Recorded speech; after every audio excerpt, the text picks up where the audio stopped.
Bonjour tout le monde, je suis David, hypnothérapeute. J'espère que vous allez bien et vous remercie d'avoir cliqué sur ce lien vidéo qui a pour but de vous donner plus de renseignements sur ce qu'est l'hypnose, sur ce qu'elle n'est pas et bien sûr sur les principes de base qui permettent à l'hypnose de créer les changements de comportement chez un patient. Très bien, donc commençons par vous donner une petite explication sur ce qu'est l'hypnose. L'hypnose, c'est avant tout un état de conscience modifié qui permet d'obtenir des changements durables sur la personnalité et sur le comportement à travers la communication directe de suggestions. Par exemple, en pratique, l'hypnose peut être utilisée pour soigner des cas de phobie, du stress, un manque de confiance en soi, aussi d'arrêter la cigarette ou encore d'améliorer sa capacité de concentration et de mémorisation.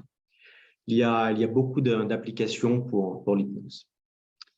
L'état d'hypnose est aussi un état tout à fait normal chez l'être humain. L'être humain compte au total 3 états de fonctionnement.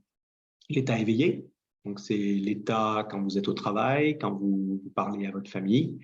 L'état endormi, ça se passe de commentaires, c'est quand vous dormez. Et l'état de somnambulisme. Cet état de somnambulisme correspond à l'état d'hypnose. À savoir que lors de l'hypnose, votre esprit conscient est 3 fois plus affûté et réceptif que lors de l'état éveillé. Vous êtes donc capable de tout entendre autour de vous, c'est tout à fait normal, et vous êtes aussi capable de répondre aux questions posées par le thérapeute. Et tant mieux, car nous avons besoin justement d'obtenir des réponses afin de mieux comprendre votre ressenti, afin de savoir ce que vous pensez et de pouvoir ainsi avancer plus facilement sur le traitement thérapeutique. Contrairement aux idées reçues, le patient n'est donc pas du tout dans un état végétatif. Il n'est pas endormi dans un fauteuil dépourvu de volonté. Au contraire, tout ce qu'un patient accepte de faire lors d'une séance d'hypnose est un acte de sa propre volonté et rien d'autre. Absolument rien ne peut être imposé au patient sans son consentement. Le patient est libre ou non d'accepter les suggestions et peut tout à fait signaler un désaccord si tel est le cas. Maintenant, ce que l'hypnose n'est pas. L'hypnose n'est pas un sérum de vérité. Vous ne pouvez donc pas divulguer d'informations si vous ne souhaitez pas les divulguer. À savoir qu'il n'est pas non plus possible de rester coincé lors de l'état d'hypnose, car comme mentionné plus tôt, l'état d'hypnose est un état normal chez l'être humain. Il est donc possible de passer de l'état d'hypnose à un état endormi, à un état éveillé avec une très grande facilité. Tout thérapeute peut donc vous certifier qu'il n'aura jamais rencontré de personnes qui sont restées coincées dans un état hypnose, car ce n'est tout simplement pas possible de rester coincé dans un état normal. On ne peut pas rester coincé dans la normalité. Un autre préconçu qui est erroné, c'est que l'hypnose ne s'adresse pas à des personnes naïves ou sans volonté. L'hypnose s'adresse tout simplement à des personnes souhaitant des changements dans leur vie. Cela marche donc très bien sur des personnes avec des carrières avancées, qui possèdent aussi des esprits particulièrement brillants. Au final, la seule chose qui compte, c'est la volonté de changement. L'hypnose n'est pas non plus de la magie. Ça n'a rien à voir avec l'ésotérisme ou la religion. Contrairement à ce que certaines personnes voudraient faire croire, la capacité à hypnotiser ne repose pas sur des dons surnaturels ou du chamanisme, mais bien sur des processus qui sont documentés, connus et qui permettent aux thérapeutes d'accompagner leurs patients dans l'état de somnambulisme qui permet de créer ces changements. Très bien. Maintenant que vous avez une petite idée sur ce qu'est l'hypnose, sur quoi elle peut être utilisée, aussi sur ce qu'elle n'est pas, je vais vous expliquer rapidement comment l'esprit fonctionne en temps normal et comment l'hypnose peut aider une personne à radicalement changer ses habitudes et son comportement de manière durable et bien sûr pour une vie plus agréable, car c'est quand même ça le but d'une séance d'hypnose, d'améliorer votre vie. Ce que vous voyez devant vous s'appelle le Mind Model. Il s'agit d'un schéma simplifié expliquant le fonctionnement de l'esprit humain. Ce modèle a été créé par Gerald Kine il y a un peu plus d'une trentaine d'années. Gerald est un citoyen américain qui a des dizaines d'années de pratique sur l'hypnose. Donc, ce modèle est un modèle qui a fait ses preuves et sur lequel beaucoup d'hypnothérapeutes ont basé non seulement le développement de leurs connaissances, mais aussi une grande partie du déroulement d'une séance d'hypnose, une séance de thérapie. Donc, comme vous le voyez, l'esprit se compose en trois parties, le conscient, le subconscient et l'inconscient. Le conscient représente environ 5 à 10% de ce que nous sommes. C'est une vitrine, c'est notre vitrine. C'est ici que nous décidons en fait de ce que nous allons montrer ou non à la société et aux gens autour de nous. C'est aussi le siège de la logique et du rationnel. C'est grâce à elle que nous sommes capables de donner des raisons aux événements extérieurs et aux événements qui se passent dans notre vie. La partie consciente, en fait, adore trouver des explications logiques pour tout. Et de cette manière, en fait, a tendance à nous induire en erreur sur la véritable cause du problème, qui a très souvent une origine plutôt émotionnelle, ou même carrément émotionnelle. La conscience, c'est aussi le siège de la mémoire court terme qui permet de se rappeler d'accomplir une tâche. Par exemple, programmer un rendez-vous avec le docteur ou alors rappeler sa mère. C'est dans cette partie consciente aussi que se trouve la volonté qui permet de faire ou de ne pas faire ce que nous avons décidé. La volonté, par contre, est un élément qui est très souvent surestimé, car la volonté fait appel à la puissance de l'esprit, et cette puissance de l'esprit demande beaucoup d'énergie pour rester activée. Et au fur et à mesure, le problème est que cette énergie commence à diminuer et la volonté diminue avec elle. Et bon, ne vous méprenez pas, la volonté est très importante, c'est un très bon premier pas pour accomplir les changements. Cependant, en fait, elle ne convient pas à des tâches soutenues dans le temps, elle convient à des tâches relativement courtes. Donc, quand nous souhaitons effectuer des changements profonds, long terme sur nos habitudes, il ne veut pas faire appel à la volonté, en fait, car ça ne peut pas se faire avec de la volonté, pas seulement.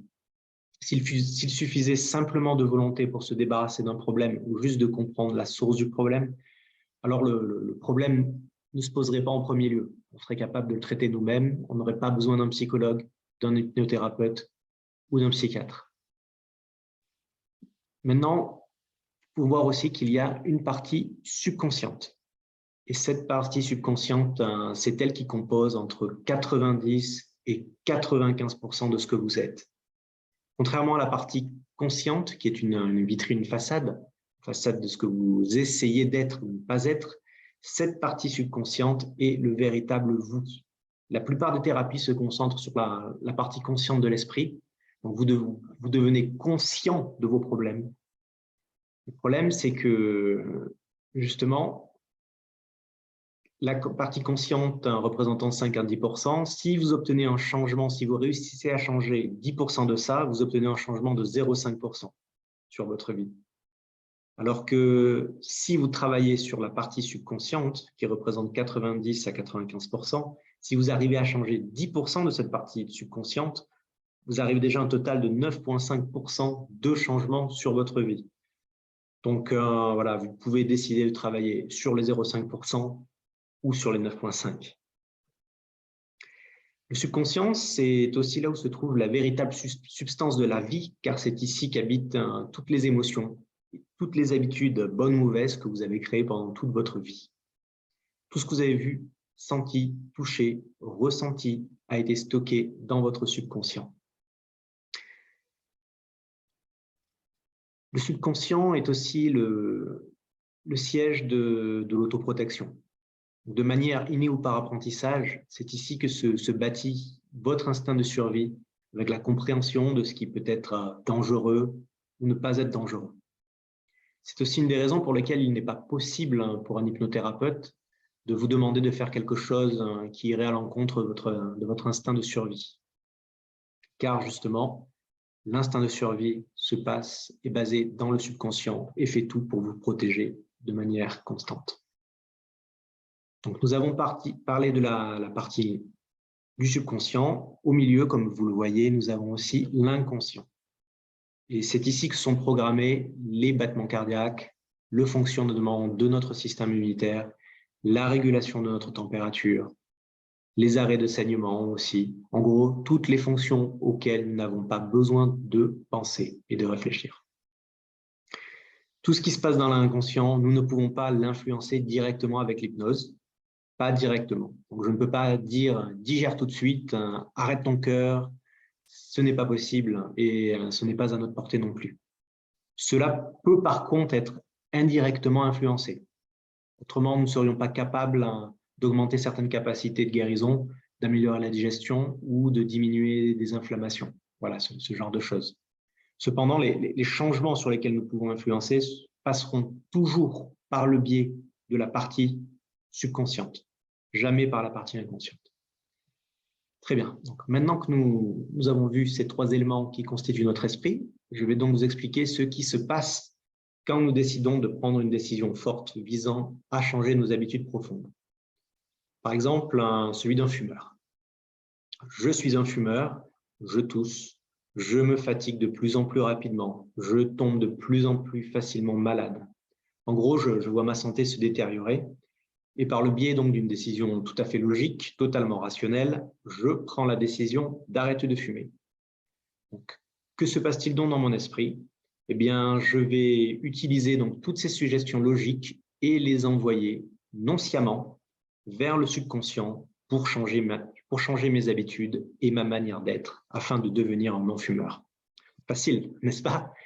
Eh bien, en fait, pas tant que ça, car comme vous le voyez, sur le chemin des suggestions se trouve cette ligne que nous appelons le facteur critique.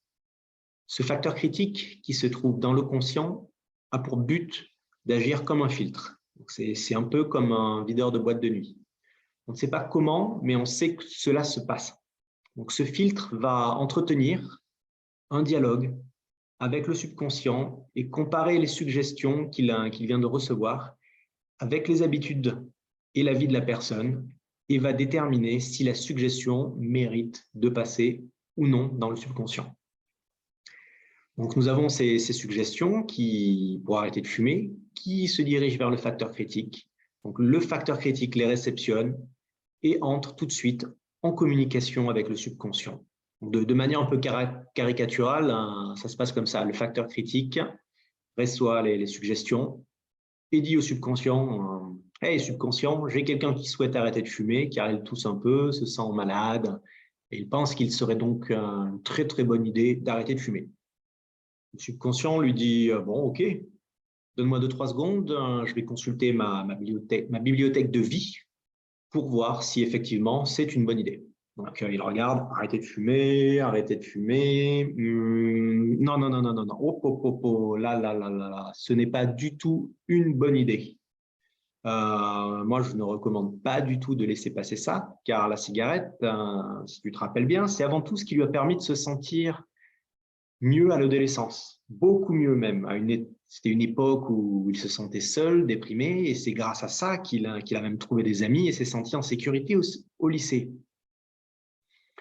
Après, en plus, pendant une bonne vingtaine d'années, c'est quand même la cigarette qui lui a permis de se remonter le moral, de sentir mieux chaque fois qu'il était un peu à plat. Donc, non, non, non, au contraire, la cigarette lui permet de mieux se porter. Donc, arrêtez de fumer, surtout pas, surtout pas, surtout pas.